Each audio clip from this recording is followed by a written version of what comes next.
It's Demolition Day in downtown. I'm Greg Angel. Coming up, residents react to the changes in this historic landmark. But with the election less than a week away, possibly more important than who will you vote for is the question, will you vote? Now, Dick DeVos says he has a lot of issues he's ready to bring to the voters and says he's very excited to bring some positive changes to the state of Michigan. That's the latest. We're live in the newsroom. Greg Angel, News Central 34. For nearly 100 years, it stood tall as a landmark in Mount Pleasant, but this morning, in the matter of moments, the smokestack of the Borden building was reduced to rubble. By 9 a.m., the Gillis family was among many who already had their viewing spot picked out. Yeah, skipping school and work to come down here and watch us. Figured it was a landmark and wanted the kids to see it. Thought it might be a little bit educational to watch something come down like this. Restoration of the historic Borden building began in November of 2005. It was later determined by the Michigan State Historic Preservation Office that the smokestack was to be taken down amid concerns for public safety. It's reached a point in time where its structural integrity is just threatening the safety of that chimney, the safety of the Borden building around it, and the property. For many residents who call Mount Pleasant home, it was bittersweet to see the building they've come to cherish go. Going to be gone. We have taken pictures of it, and of course stood there for years and years and years, and it just kind of feels like you're losing a friend, but it's not safe either. As part of the West Broadway revitalization project, future plans include revamping the building to accommodate city and commercial offices.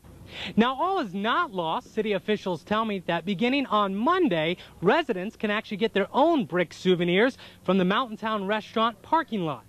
In Mount Pleasant, Greg Angel, News Central 34. You can hardly drive by an intersection or front lawn without seeing the political signs. From the Democrats to the Republicans, they're all vying for your vote come November 7th. But with the election less than a week away, possibly more important than who will you vote for is the question, will you vote? Why do I vote? Why does anyone vote? To make sure your voice is heard. It's like the one time when the government asks you what you think about what they're doing. So absolutely, it's your chance to tell the government what to do. And for the students at Central we spoke with today, they're ready for their voice to be heard. I think it's a chance for us to start getting involved with making decisions for the government, for our state, and for our nation. I think it's our duty as citizens to vote. Now, some of the hot topics on the ballot this year include the senior millage vote and, of course, the controversial Proposal 2, which targets affirmative action. Now, stay with News Central 34 as we bring you all the latest on all the issues and the campaigns and a special election night coverage beginning at 9:30 Tuesday night. For News Central 34, I'm Greg Angel. It's House Bill 5407, and it could mean more restrictions for smokers. The proposed bill, if passed, would ban individuals from possessing lit tobacco products in their car if anyone in the car is under the age of 18. Just like the seatbelt law, the proposed bill would give police agencies the power to issue citations simply for smoking if a minor is present. Midland State Representative John Mulinar of the 98th District proposed the bill. I'll see, a couple of children in a car seat in a smoke-filled car. That to me, I want to be respectful of the rights of the smoker. At the same time, when you have a minor present, there are the rights that need to be considered for a minor. But not everyone agrees with the proposal. Melissa Smith, who is the mother of a 6-year-old, believes government restrictions aren't needed.